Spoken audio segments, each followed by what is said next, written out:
ഈശോ മിശിഹായ്ക്ക് സ്തുതിയായിരിക്കട്ടെ. ഈശോയിൽ പ്രിയ കുട്ടികളെ, എല്ലാവരും സന്തോഷമായിട്ടിരിക്കുന്നത് കാണുമ്പോൾ എനിക്ക് സന്തോഷം വരികയാണ്. ഞാൻ നിങ്ങളോട് ചോദിക്കട്ടെ, നിങ്ങൾ പുസ്തകങ്ങളൊക്കെ വായിക്കുന്ന കുട്ടികളാണോ? വായിക്കാറുണ്ടോ നിങ്ങൾ പുസ്തകം? ഏത് പുസ്തകമാണ് അവസാനമായിട്ട് നിങ്ങൾ വായിച്ചത്? നമ്മുടെ സഭയുടെ പഠനങ്ങളും ചാക്രിക ലേഖനങ്ങളും നോവലുകളും കഥകളും എന്തും വായിക്കാറുണ്ടോ നിങ്ങൾ? Okay, very good. ഞാൻ നിങ്ങളോട് ചോദിക്കട്ടെ, ഫ്രാൻസിസ് മാർപ്പാപ്പയുടെ ഒരു അപ്പസ്തോലിക ഉദ്ബോധനമുണ്ട്, ആനന്ദിച്ച് ആഹ്ലാദിക്കുവിൻ, റിജോയ്സ് ആൻഡ് ബി ഗ്ലാഡ്. നിങ്ങൾ വായിച്ചിട്ടുണ്ടോ? ഫ്രാൻസിസ് മാർപ്പാപ്പ അതിലേക്ക് വിശുദ്ധിയിലേക്കുള്ള വഴികൾ, ഈ കാലഘട്ടത്തിൽ എങ്ങനെ നമ്മൾക്ക് വിശുദ്ധിയിലേക്ക് നീങ്ങാം, വിശുദ്ധരായി മാറാം എന്നാണ് ആ പുസ്തകത്തിലൂടെ നമ്മൾക്ക് പറഞ്ഞു തരുന്നത്. എന്നെ ഏറ്റവും ആകർഷിച്ചത് ഫ്രാൻസിസ് മാർപ്പാപ്പ വിശുദ്ധിക്ക് കൊടുക്കുന്ന ഇൻ്റർപ്രിട്ടേഷൻസ് ആണ്. എന്താണ് വിശുദ്ധി എന്ന് ഫ്രാൻസിസ് മാർപ്പാപ്പ നമ്മളോട് പറഞ്ഞു തരുന്നുണ്ട് ആ പുസ്തകത്തിലൂടെ. വളരെ സിമ്പിളായിട്ട് നിങ്ങൾക്കൊക്കെ വിശുദ്ധരായി മാറണം, അല്ല നിങ്ങൾ യുവാക്കളെയാണ് ഏറ്റവും കൂടുതൽ ഫ്രാൻസിസ് മാർപ്പാപ്പ അതിലേക്ക് ആകർഷിക്കുന്നത്. ഫ്രാൻസിസ് മാർപ്പാപ്പ പറയുന്ന 2-3 കാര്യങ്ങളുണ്ട് വിശുദ്ധി. ഫ്രാൻസിസ് മാർപ്പാപ്പ പറയുന്ന ഒരു കാര്യം ഇതാണ്: ദൈവവചനമനുസരിച്ച് ജീവിക്കുന്നതാണ് വിശുദ്ധി. 1. 2. കരുണ കാണിക്കുന്നതാണ് വിശുദ്ധി. 3. മറ്റുള്ളവർക്ക് സേവനം ചെയ്യുന്നത്, സമാധാനം സ്ഥാപിക്കാൻ നമ്മൾ മുൻകൈ എടുക്കുമ്പോൾ നമ്മൾ വിശുദ്ധിയിലേക്ക് നീങ്ങുന്നു എന്നാണ് പറയുന്നത്. സാർ എന്തിനാ പറഞ്ഞെന്നറിയാവോ? നമ്മൾ വിശുദ്ധരായി മാറേണ്ടവരാണല്ലേ. എന്നിട്ട് ഫ്രാൻസിസ് മാർപ്പാപ്പ പറയുന്നു, ഏതാണ് സഭയുടെ ഏറ്റവും ആകർഷണീയമായ മുഖം എന്ന് ചോദിക്കുന്നുണ്ട് നമ്മളോട്. എന്നിട്ട് മാർപ്പാപ്പ തന്നെ പറയുകയാണ്, സഭയുടെ ഏറ്റവും ആകർഷണീയമായ മുഖം വിശുദ്ധിയാണ്. എന്തിനാ സാർ ഇത് പറഞ്ഞെന്നറിയാവോ? നമ്മൾ സഭയിലെ മക്കളാണല്ലേ. നമ്മൾ സഭയിലെ മക്കളാണ്. സഭയുടെ ആകർഷണീയമായ മുഖം വിശുദ്ധിയാണെങ്കിൽ നമ്മളും എന്തായിത്തീരണം? വിശുദ്ധരായി മാറണം. ആ വിശുദ്ധിയിലേക്കുള്ള വിളി, അതാണ് നമ്മളെ സംബന്ധിച്ചിടത്തോളം ഏറ്റവും പരമപ്രധാനമായിട്ടുള്ളത്. നമ്മളിത് പറയാൻ വേണ്ടി വേറൊരു കാരണം കൂടിയുണ്ട്. നമ്മൾ ഈ പാഠത്തിലേക്ക് പോകുമ്പോൾ അങ്ങനെ ജീവിച്ച കുറേ വിശുദ്ധാത്മാക്കളെ നമ്മളിവിടെ ഈ പാഠത്തിലൂടെ കണ്ടുമുട്ടുകയാണ്. അത് കാണുന്നതിന് മുമ്പ് നമ്മൾക്കൊന്ന് പ്രാർത്ഥിച്ചൊരുങ്ങാം. ഒരു നിമിഷം കണ്ണുകൾ അടച്ച് നിങ്ങൾ എഴുന്നേറ്റ് നിൽക്കുക. നിത്യം പിതാവും പുത്രനും പരിശുദ്ധാത്മാവുമായ ത്രിയേക ദൈവമേ, ആദിമസഭയിലെ സഭാപിതാക്കന്മാരെക്കുറിച്ചും അപ്പസ്തോലിക പിതാക്കന്മാരെക്കുറിച്ചൊക്കെ ഞങ്ങൾ ഈ പാഠഭാഗത്തിലൂടെ കാണുമ്പോൾ അവരൊക്കെ സഭയ്ക്ക് വേണ്ടി ചെയ്ത സേവനങ്ങൾ പോലെ സഭയെ സ്നേഹിക്കുവാനും സഭ നേരിട്ട പ്രതിസന്ധികളിലും പ്രശ്നങ്ങളിലുമൊക്കെ സഭയോട് ചേർന്ന് നിൽക്കുവാനും സഭയ്ക്ക് മാർഗനിർദ്ദേശങ്ങൾ നൽകുവാനും അവർ ചെയ്ത ത്യാഗങ്ങൾ പോലെ സഭയിലെ നല്ല മക്കളായ ഞങ്ങൾക്കും നല്ല ദിശാബോധം നൽകണമേ. അങ്ങനെ സഭയെ സ്നേഹിച്ചുകൊണ്ട് നല്ല മക്കളായി വളരുവാനുള്ള കൃപാവരം ഞങ്ങൾക്ക് തരണമേ. ഗ്രഹിക്കുന്ന കാര്യങ്ങളെല്ലാം മനസ്സിൽ പതിയുവാനുള്ള പരിശുദ്ധാത്മാവിൻ്റെ അഭിഷേകം ഞങ്ങൾക്ക് തരണമേ. അമ്മേ മാതാവേ, സകല വിശുദ്ധരെ, സ്വർഗീയ മധ്യസ്ഥരെ, ഞങ്ങൾക്ക് വേണ്ടി പ്രാർത്ഥിക്കണമേ. ആമേൻ. നിങ്ങൾക്കിരിക്കാം. പാഠത്തിലേക്ക് വരുന്നതിന് മുമ്പ് സാർ ഒരു ചോദ്യം ചോദിക്കട്ടെ. നിങ്ങളുടെ ചോദ്യമല്ല, കഴിഞ്ഞ ആഴ്ച ഞാൻ തന്നിരുന്ന ഒരു ഹോംവർക്ക് ഉണ്ടായിരുന്നു. ആർക്ക് പറയാം? ആരോ ഓർക്കുന്നേ? എന്തായിരുന്നു അത്? സഭയുടെ പഠനങ്ങൾക്കെതിരായി പന്തക്കോസ്ത് സഭാ സമൂഹങ്ങൾ നൽകിക്കൊണ്ടിരിക്കുന്ന തെറ്റായ പഠനങ്ങളെക്കുറിച്ചൊരു കുറിപ്പ് എഴുതുക എന്നായിരുന്നു സാർ തന്നിരുന്ന ഹോംവർക്ക്. നിങ്ങളത് ചെയ്തു കാണുമെന്ന് ഞാൻ വിശ്വസിക്കുകയാണ്. അത് ചെയ്തിട്ടില്ലെങ്കിൽ എത്രയും വേഗം നിങ്ങളുടെ അധ്യാപകന് അത് അയച്ചു കൊടുക്കുക. പാഠത്തിലേക്ക് നമ്മൾക്ക് ഒന്ന് പോകാം. ആദ്യ ഭാഗം നമ്മൾ കഴിഞ്ഞല്ലോ. ഓർക്കുന്നുണ്ടോ നിങ്ങൾ എന്തായിരുന്നുവെന്ന്? സത്യവിശ്വാസത്തിൻ്റെ ഉറവിടങ്ങൾ, 2 ഉറവിടങ്ങൾ നമ്മൾ കണ്ടുമുട്ടിയിരുന്നു പാഠത്തിൽ. ആർക്ക് പറയാം? സത്യവിശ്വാസത്തിൻ്റെ 2 ഉറവിടങ്ങൾ നമ്മൾ കണ്ടെത്തിയിരുന്നു. ഏതൊക്കെയാണ്? വിശുദ്ധ ലിഖിതവും വിശുദ്ധ പാരമ്പര്യവും. Very good. നിങ്ങൾ ഓർക്കുന്നുണ്ടെന്ന് ഞാൻ മനസ്സിലാക്കുകയാണ്. വിശുദ്ധ ലിഖിതം, വിശുദ്ധ പാരമ്പര്യങ്ങൾ. വേറൊരു കാര്യം സഭ നമ്മളോട് പറഞ്ഞിരിക്കുന്നത്, ഈ വിശുദ്ധ ലിഖിതം വ്യാഖ്യാനിക്കാനും പഠിപ്പിക്കാനുമുള്ള അധികാരം സഭയ്ക്ക് മാത്രമാണ് നൽകപ്പെട്ടിരിക്കുന്നത്. പ്രധാനപ്പെട്ട പോയിന്റ് നമ്മൾ കഴിഞ്ഞ പാഠത്തിൽ കണ്ടതാണല്ലേ. ഈ വിശുദ്ധ ലിഖിതം പഠിപ്പിക്കാനും വ്യാഖ്യാനിക്കാനുമുള്ള അധികാരം സഭയ്ക്കാണ് നൽകപ്പെട്ടിരിക്കുന്നത്. ഒരു കാര്യം കൂടെ സാറ് കൂട്ടിച്ചേർത്ത് നിങ്ങൾ ഓർക്കുന്നുണ്ടോ? സഭയാകുന്ന അമ്മയുടെ മടിത്തട്ടിലിരുന്ന് വേണം നമ്മൾ ദൈവവചനം പഠിക്കാൻ, അല്ലേ? അത്ര മനോഹരമായൊരു വാക്കാണ് നമ്മൾ കഴിഞ്ഞ ആഴ്ച കണ്ടു. സഭയാകുന്ന അമ്മയുടെ മടിത്തട്ടിലിരുന്ന് വേണം നമ്മൾ ദൈവവചനം പഠിക്കാൻ. അതിനുശേഷം നമ്മൾ കണ്ടതെന്താ? ശീഷ്മകളും പാഷണ്ഡതകളെയും നമ്മൾ കണ്ടു, അല്ലേ? ശീഷ്മകൾ കണ്ടു, പാഷണ്ഡതകൾ കണ്ടു. അതിൽ പ്രധാനമായിട്ടും 4 പാഷണ്ഡതകൾ നിങ്ങൾ ഓർക്കുന്നുണ്ടോ? ഒന്ന് പറയാവോ? എനിക്ക് കേൾക്കാം, പറഞ്ഞോളൂ. 1 മൊണാർക്കിയനിസം, അല്ലേ? Very good. നിങ്ങൾ ഓർക്കുന്നുണ്ട് അല്ലേ? 2 ആര്യനിസം, 3 അപ്പോളിനാരിസം, 4 നെസ്തോറിയനിസം. ഇങ്ങനെ 4 പാഷണ്ഡതകളാണ് നമ്മൾ കഴിഞ്ഞ ക്ലാസ്സിൽ കണ്ടത്. ഈ ക്ലാസ്സിൽ ഇതിൻ്റെ രണ്ടാം ഭാഗമായ ഈ ക്ലാസ്സിൽ 5-ാം പാഠത്തിൻ്റെ രണ്ടാം ഭാഗമായ ഈ ക്ലാസ്സിൽ നമ്മൾ കാണുന്നത് സഭാപിതാക്കന്മാരെക്കുറിച്ചാണ്. ഞാൻ നിങ്ങളോട് ആദ്യമേ പറഞ്ഞില്ലേ, വിശുദ്ധരായി മാറാൻ ഫ്രാൻസിസ് മാർപ്പാപ്പ പറയുന്നു എന്ന്. വിശുദ്ധിയിൽ ജീവിച്ച സഭാപിതാക്കന്മാരെക്കുറിച്ച് നമ്മൾ ഇതിൻ്റെ രണ്ടാമത്തെ ഭാഗത്ത് കാണാൻ വേണ്ടി പോവുകയാണ്. നമ്മൾക്കൊരു തിരുവചന ഭാഗം വായിച്ച് ഇതിലേക്ക് വരാം. നമ്മളിന്നിവിടെ കാണാൻ പോകുന്ന തിരുവചനം യോഹന്നാൻ ശ്ലീഹായുടെ 1-ാം ലേഖനം 2-ാം അധ്യായം 19 മുതൽ 27 വരെയുള്ള വചനങ്ങൾ നമ്മളിവിടെ കാണുന്നു. കുഞ്ഞുങ്ങളെ, ഇത് അവസാന മണിക്കൂറാണ്. അന്തിക്രിസ്തു വരുന്നു എന്ന് നിങ്ങൾ കേട്ടിട്ടുണ്ടല്ലോ. ഇപ്പോൾ തന്നെ അനേകം വ്യാജ ക്രിസ്തുമാർ പ്രത്യക്ഷപ്പെട്ടിട്ടുണ്ട്. ഇത് അവസാന മണിക്കൂറാണെന്ന് അതിൽ നിന്ന് തന്നെ നമുക്കറിയാം. അവർ നമ്മുടെ കൂട്ടത്തിൽ നിന്നാണെന്ന് പുറത്തു പോയത്. അവർ നമുക്കുള്ളവരായിരുന്നില്ല. നമുക്കുള്ളവരായിരുന്നെങ്കിൽ നമ്മോടുകൂടെ നിൽക്കുമായിരുന്നു. എന്നാൽ അവരാരും നമുക്കുള്ളവരല്ലെന്ന് ഇങ്ങനെ തെളിഞ്ഞിരിക്കുന്നു. പരിശുദ്ധനായവൻ നിങ്ങളെ അഭിഷേകം ചെയ്തിട്ടുണ്ടെന്നും നിങ്ങൾക്കറിയാമല്ലോ.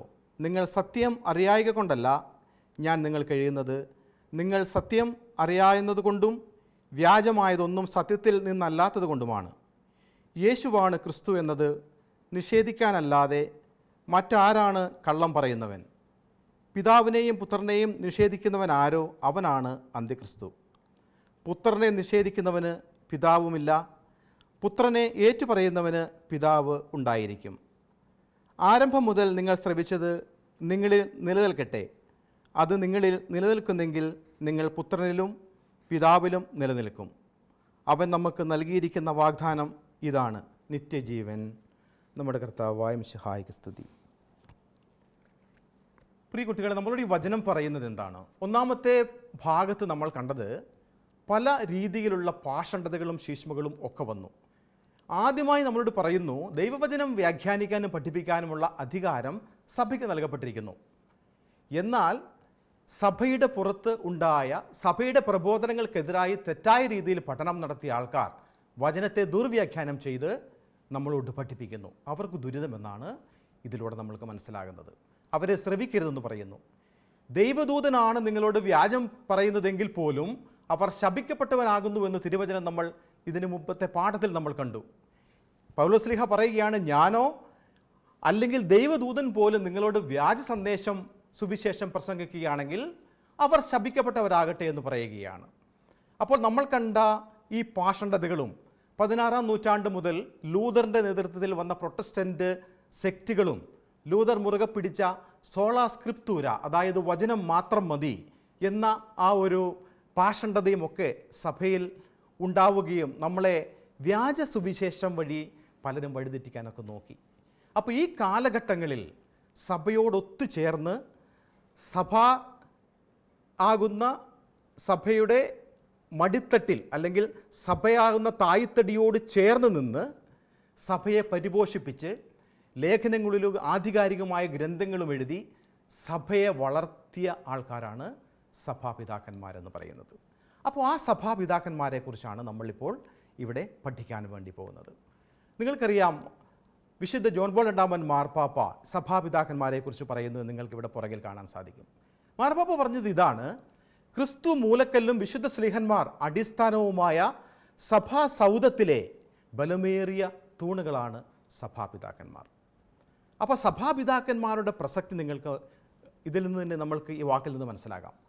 സഭാസൗധത്തിൻ്റെ ബലമേറിയ തൂണുകളാണ് സഭാപിതാക്കന്മാർ.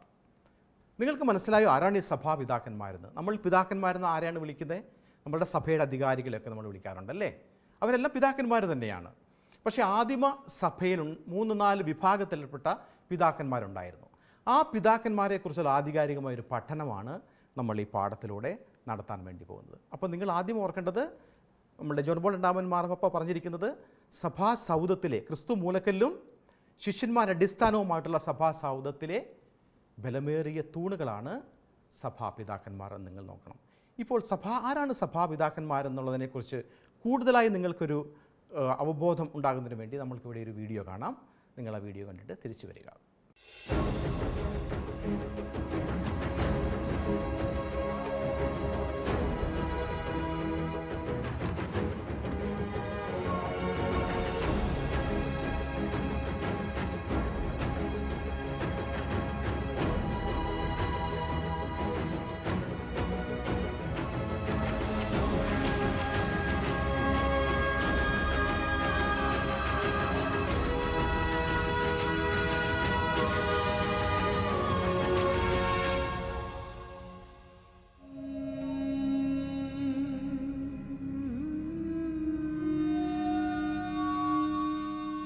വീഡിയോ നിങ്ങൾ കണ്ടില്ലേ? അപ്പോൾ നിങ്ങൾക്ക് മനസ്സിലായി അല്ലേ? അവരുടെ ഒരു ത്യാഗം, അവരൊക്കെ രക്തസാക്ഷികളായ സഭാപിതാക്കന്മാരൊക്കെയാണ്. അപ്പോൾ ആ സഭാപിതാക്കന്മാരുടെ സംഭാവനകൾ എന്തായിരുന്നു? ആരാണ് ഈ സഭാപിതാവ് എന്ന് നമ്മൾക്ക് നോക്കാം. ആദ്യമായിട്ട് അപ്പസ്തോല പിതാക്കന്മാരെക്കുറിച്ചാണ് നമ്മൾ പഠിക്കാൻ വേണ്ടി പോകുന്നത്. സഭാപിതാക്കന്മാരിൽ ഒരു വിഭാഗമാണ് അപ്പസ്തോലിക പിതാക്കന്മാർ. ആരാണ് ഈ അപ്പസ്തോലിക പിതാക്കന്മാർ? നിങ്ങൾക്കറിയാവോ? അപ്പസ്തോല പിതാക്കന്മാർ 1-ാം നൂറ്റാണ്ടിലും 2-ാം നൂറ്റാണ്ടിൻ്റെ പകുതി വരെ, നിങ്ങൾ പ്രത്യേകമായിട്ട് ശ്രദ്ധിക്കണം, 1-ാം നൂറ്റാണ്ടിലും 2-ാം നൂറ്റാണ്ടിൻ്റെ പകുതി വരെയുള്ള കാലഘട്ടത്തിൽ ജീവിച്ചിരുന്ന ക്രിസ്തീയ ഗ്രന്ഥകാരന്മാരെയാണ് അപ്പസ്തോല പിതാക്കന്മാരെന്ന് പറയുന്നത്. അതിൽ വളരെയേറെ പ്രസക്തിയുണ്ട്. 1-ാം നൂറ്റാണ്ടിലും 2-ാം നൂറ്റാണ്ടിൻ്റെ പകുതി വരെ. എപ്പോഴാണ് നമ്മളുടെ ക്രിസ്തീയ വിശ്വാസത്തിൽ വളരാനുള്ള സ്വാതന്ത്ര്യം കിട്ടിയത്? കഴിഞ്ഞ ക്ലാസ്സിൽ നമ്മൾ കണ്ടു അല്ലേ? 4-ാം പാഠത്തിൽ കണ്ടു. AD 313 മിലാൻ വിളംബരം, നിങ്ങൾ ഓർക്കുന്നുണ്ടോ? കോൺസ്റ്റന്റൈൻ ചക്രവർത്തിയുടെ മിലാൻ വിളംബരത്തിലൂടെയാണ് റോമ സാമ്രാജ്യത്തിൽ ക്രിസ്തുവിൽ വിശ്വസിക്കാനും ക്രിസ്തു മതത്തിൽ വിശ്വസിക്കാനും നമ്മൾക്ക് സ്വാതന്ത്ര്യം കിട്ടിയത്. അപ്പോൾ അതിനു മുമ്പ് 1-ാം നൂറ്റാണ്ടിലും 2-ാം നൂറ്റാണ്ടിൻ്റെ പകുതി വരെ ജീവിച്ചിരുന്ന ക്രിസ്തീയ ഗ്രന്ഥകാരന്മാരാണ് അപ്പസ്തോലിക പിതാക്കന്മാരെന്ന് പറയുന്നത്. അതാണ് ഞാൻ നേരത്തെ പറഞ്ഞത്. സഭയ്ക്കുണ്ടായ പ്രതിസന്ധി ഘട്ടങ്ങളിലൊക്കെ അവരുടെ രചനകളും അവരുടെ എഴുത്തുകളുമൊക്കെ സഭയെ പിടിച്ചു നിർത്തി എന്ന് ഞാൻ പറയാൻ വേണ്ടിയുള്ള കാരണം അതാണ്. അപ്പോൾ നമ്മൾ ആദ്യം കണ്ടത് അപ്പസ്തോല പിതാക്കന്മാരെയാണ്. രണ്ടാമതായിട്ട് നമ്മൾ കാണാൻ പോകുന്നത് വിശ്വാസക സംരക്ഷകർ എന്ന് പറയുന്ന പിതാക്കന്മാരുണ്ട്. 1 അപ്പസ്തോലിക പിതാക്കന്മാർ, 2 വിശ്വാസ സംരക്ഷകർ. ആരാണ് ഈ വിഭാഗത്തിൽപ്പെടുന്ന പിതാക്കന്മാർ എന്ന് നോക്കാം അല്ലേ? 2-ാം നൂറ്റാണ്ടിൽ ക്രിസ്തുമതത്തിനെതിരായി പൊന്തി വന്ന ആരോപണങ്ങൾക്കും ഭീഷണികൾക്കുമെതിരായി സത്യവിശ്വാസം സംരക്ഷിക്കുവാൻ എഴുതുകയും പ്രവർത്തിക്കുകയും ചെയ്തവരെയാണ് വിശ്വാസ സംരക്ഷകർ എന്ന് പറയുന്നത്. മനസ്സിലായോ? രണ്ടും തമ്മിൽ വലിയ വ്യത്യാസമൊന്നുമില്ല അല്ലേ? 2-ാം നൂറ്റാണ്ടിൽ, 1-ാം നൂറ്റാണ്ട് മുതൽ 2-ാം നൂറ്റാണ്ടിൻ്റെ പകുതി വരെ ജീവിച്ചിരുന്ന ക്രിസ്തീയ ഗ്രന്ഥകാരന്മാരാണ് ആര്? അപ്പസ്തോല പിതാക്കന്മാർ. എന്നാൽ 2-ാം നൂറ്റാണ്ടിൽ ക്രിസ്തുമതത്തിനെതിരായി പൊന്തി വന്ന ആരോപണങ്ങൾക്കും ഭീഷണികൾക്കുമെതിരായി സത്യവിശ്വാസം സംരക്ഷിക്കുവാൻ എഴുതുകയും പ്രവർത്തിക്കുകയും ചെയ്ത വിശ്വാസ ആൾക്കാരാണ് വിശ്വാസ സംരക്ഷകർ എന്നറിയപ്പെടുന്ന പിതാക്കന്മാർ. നിങ്ങൾക്ക് വളരെ കൃത്യമായില്ലേ? ആദ്യം കണ്ടത് അപ്പസ്തോല പിതാക്കന്മാർ, രണ്ടാമത് നമ്മൾ കണ്ടത് വിശ്വാസ സംരക്ഷകരാണ്. ഇവർക്കൊക്കെയുള്ള പ്രാധാന്യം നിങ്ങൾ ഓർത്ത് വെക്കണം. മൂന്നാമത് ഒരു വിഭാഗത്തിൽപ്പെട്ടവരുണ്ട്. അതാണ് നമ്മൾ ആദ്യം പറഞ്ഞ സഭാപിതാക്കന്മാർ. മൂന്നാമത്തെ വിഭാഗം ആരാണ് ഈ സഭാപിതാക്കന്മാർ എന്ന് നോക്കാം അല്ലേ? ആദ്യത്തെ 7 നൂറ്റാണ്ടുകളിൽ ജീവിച്ചിരുന്നവരും സഭ ഔദ്യോഗികമായി അംഗീകരിച്ചിട്ടുള്ളവരും സഭയ്ക്ക് ആധികാരിക പ്രബോധനം നൽകിയിട്ടുള്ളവരുമായ വിശുദ്ധാത്മാക്കളെയാണ് സഭാപിതാക്കന്മാർ എന്ന് വിളിക്കുന്നത്. അവരാണ് സഭാപിതാക്കന്മാർ. ആദ്യത്തെ 7 നൂറ്റാണ്ടുകളിൽ ജീവിച്ചിരുന്നവരും സഭ ഔദ്യോഗികമായി അംഗീകരിച്ചവരും. അത് വളരെ പ്രധാനപ്പെട്ട ഒരു കാര്യമാണ് കേട്ടോ. സഭയ്ക്ക് ഒത്തിരിയേറെ സംഭാവനകളും ആധികാരിക പ്രബോധനങ്ങളും നൽകിയവരാണ് സഭാപിതാക്കന്മാർ. ഈ സഭാപിതാക്കന്മാരെക്കുറിച്ചുള്ള പുസ്തകത്തിലില്ല. സഭാപിതാക്കന്മാരെക്കുറിച്ചുള്ള പഠനത്തിനാണ് പട്രോളജി എന്ന് പറയുന്നത്. അതിൽ പറയുന്നു, നമ്മുടെ ക്രിസ്തീയ ദൈവശാസ്ത്രത്തിൽ പറയുന്നു, ആരായിരിക്കണം സഭാപിതാവ്? 4 ഗുണങ്ങളാണ് സഭാപിതാക്കന്മാർക്ക് വേണ്ടത്. നിങ്ങൾ ഓർത്ത് വെക്കുമോ? 4 പ്രധാനപ്പെട്ട ഗുണങ്ങൾ. നമ്മൾ ആദ്യം കണ്ടില്ലേ, വിശുദ്ധി എന്നുള്ളതൊരു പ്രധാനപ്പെട്ട ഗുണം. 1, വിശുദ്ധിയുള്ളവരായിരിക്കണം. 1ാമത്തെ ഗുണമാണ് സഭാപിതാക്കന്മാരുടെ. 2, സത്യവിശ്വാസമുള്ളവരായിരിക്കണം. 3, പാരമ്പര്യമുള്ളവരായിരിക്കണം. 4, സഭയുടെ അംഗീകാരമുള്ളവരായിരിക്കണം. ഇതൊക്കെ ഉണ്ടായിട്ടും സഭ അംഗീകരിച്ചില്ലെങ്കിൽ അവർ സഭാപിതാക്കന്മാരല്ല. വിശുദ്ധിയിൽ ജീവിക്കുന്ന, സത്യവിശ്വാസമുള്ള, പാരമ്പര്യമുള്ള, സഭയുടെ അംഗീകാരം നേടിയ ആൾക്കാരെയാണ് സഭാപിതാക്കന്മാരെന്ന് പറയുന്നത്. മനസ്സിലായില്ലേ? വിശുദ്ധിയിൽ ജീവിച്ച് സത്യവിശ്വാസമുള്ള, സഭയുടെ അംഗീകാരവും പാരമ്പര്യവുമുള്ള ആൾക്കാരാണ് സഭാപിതാക്കന്മാർ എന്ന് പറയുന്നത്. പ്രധാനമായും 4 സഭാപിതാക്കന്മാരെക്കുറിച്ചാണ് നമ്മൾ ഇവിടെ കാണാൻ വേണ്ടി പോകുന്നത്. 4 സഭാപിതാക്കന്മാർ. ഒന്ന് വിശുദ്ധ അത്തനേഷ്യസ്. AD 295 മുതൽ 373 വരെ ജീവിച്ച മനുഷ്യനാണ് വിശുദ്ധ അത്തനേഷ്യസ്. ഒന്നാമത്തെ സഭാപിതാവ് വിശുദ്ധ അത്തനേഷ്യസ് ആണ്. 2 വിശുദ്ധ ബേസിൽ. നമ്മൾ കേട്ടിട്ടുണ്ടല്ലേ, വലിയ തത്വചിന്തകനും ദൈവശാസ്ത്രജ്ഞനുമായ വിശുദ്ധ ബേസിലിൻ്റെ പഠനങ്ങളൊക്കെ സഭയെ പരിപോഷിപ്പിച്ചിട്ടുണ്ട് കാലഘട്ടങ്ങളിൽ. AD 329 മുതൽ 379 വരെ ജീവിച്ചിരുന്ന ആളാണ് വിശുദ്ധ ബേസിൽ. മൂന്നാമത്തെ ആൾ വിശുദ്ധ ജോൺ ക്രിസോസ്റ്റമാണ്. AD 344 മുതൽ 407 വരെയായിരുന്നു വിശുദ്ധ ജോൺ ക്രിസോസ്റ്റത്തിൻ്റെ കാലഘട്ടം. 4 വിശുദ്ധ അഗസ്തീനോസ്. നിങ്ങളൊരു ചോദ്യം ചോദിക്കട്ടെ, ആദ്യമായി കത്തോലിക്ക സഭ എന്ന് വിളിച്ചത്, സഭയെ കത്തോലിക്ക സഭ എന്ന് വിളിച്ചത് ആരാന്ന് സാറോട് ചോദ്യം ചോദിച്ചായിരുന്നു മൂന്നാമത്തെ പാഠം പഠിപ്പിക്കുക. ഓർക്കുന്നുണ്ടോ നിങ്ങൾ? വിശുദ്ധ അഗസ്തീനോസ് ആണ്. AD 354 മുതൽ AD 430 വരെയായിരുന്നു വിശുദ്ധ അഗസ്തീനോസിൻ്റെ കാലഘട്ടം എന്ന് പറഞ്ഞു കഴിഞ്ഞാൽ. ഈ 4 സഭാപിതാക്കന്മാരെക്കുറിച്ച് നമ്മൾ കുറച്ചും കൂടി ഡീറ്റെയിൽ ആയിട്ട് പഠിക്കാൻ വേണ്ടി പോവുകയാണ്. വേറൊരു സഭാപിതാവിൻ്റെ ഒരു കൊട്ടേഷൻ നിങ്ങൾക്ക് ഇവിടെ വായിക്കാൻ സാധിക്കും. ആരെന്നറിയാവോ? നിസിയാൻസിലെ ഗ്രിഗറി. അദ്ദേഹവും നമ്മളുടെ ഒരു സഭാപിതാവായിരുന്നു. അദ്ദേഹം പറഞ്ഞിരിക്കുന്നത് നിങ്ങളൊന്ന് വായിച്ചു നോക്കി. എന്താ പറഞ്ഞിരിക്കുന്നത്? Without shame and without doubt eat the flesh and drink the blood of Christ, you are desirous of true life.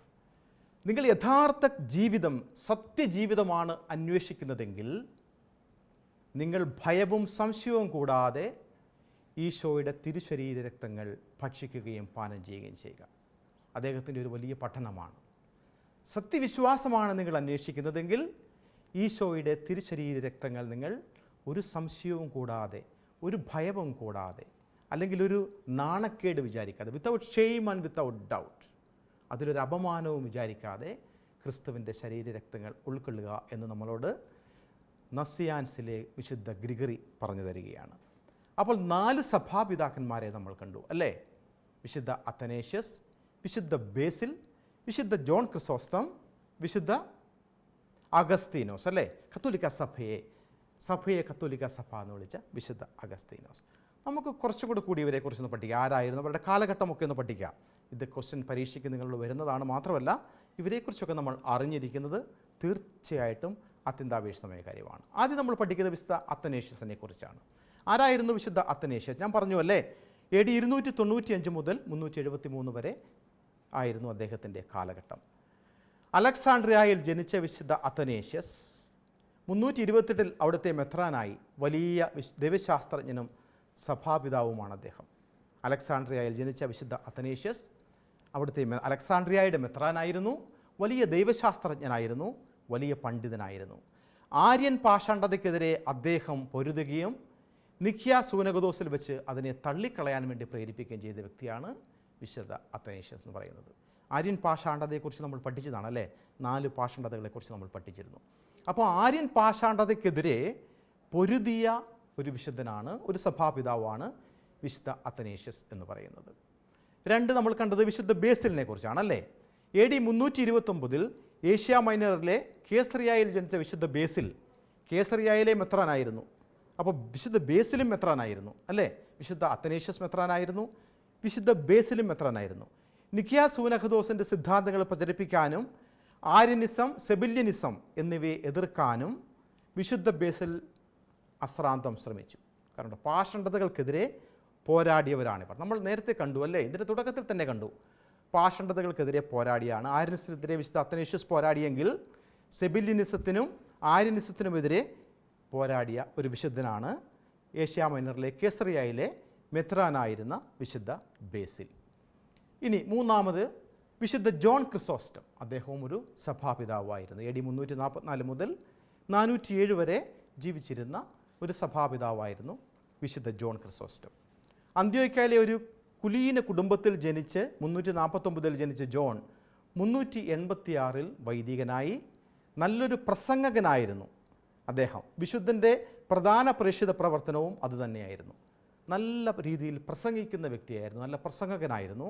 അതുകൊണ്ട് തന്നെ സുവിശേഷം പലയിടത്തും പ്രസംഗിച്ച ഒരു വ്യക്തിയുമായിരുന്നു വിശുദ്ധ ജോൺ ക്രിസോസ്റ്റം. 397 അദ്ദേഹം കോൺസ്റ്റാന്റിനേപ്പിളിലെ മെത്രാനായി. ഏതാണെന്നറിയാവോ ഈ കോൺസ്റ്റാന്റിനേപ്പിൾ? ഇന്നത്തെ കാലത്ത് തുർക്കിയിലെ ഇസ്താംബൂൾ ആണ് പ്രാചീന കാലത്തെ കോൺസ്റ്റാന്റിനേപ്പിൾ.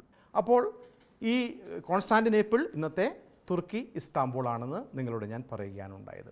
അപ്പോൾ അവിടെ പ്രസംഗിച്ച് നടന്ന ആളാണ് വിശുദ്ധ ജോൺ ക്രിസോസ്റ്റം. 4 വിശുദ്ധ അഗസ്തീനോസ് ആണ്. വിശുദ്ധ അഗസ്തീനോസ് AD 354 മുതൽ 430 വരെ ജീവിച്ചു. ആഫ്രിക്കയിലെ അഗ്രാത്ത എന്ന സ്ഥലത്ത് 354 വിശുദ്ധ അഗസ്തീനോസ് ജനിച്ചത്. അദ്ദേഹവും സഭയ്ക്ക് വലിയ പണ്ഡിതനായിരുന്നു, ദൈവശാസ്ത്രജ്ഞനായിരുന്നു. സഭയ്ക്ക് വളരെയേറെ സംഭാവനകൾ, ഒത്തിരിയേറെ ഗ്രന്ഥങ്ങൾ എഴുതിയിട്ടുണ്ട് വിശുദ്ധ അഗസ്തീനോസ്. ഇതാണ് സഭാപിതാക്കന്മാർ 4 പേരെ നമ്മൾ കണ്ടത്. പൗരസ്ത്യ സുറിയാനി സഭയിലും പിതാക്കന്മാരുണ്ടായിരുന്നു. അവരെക്കുറിച്ച് നമ്മൾ കാണുന്നു. 3 പേരുടെ പേരുകളാണ് ഇവിടെ പറയുന്നത്.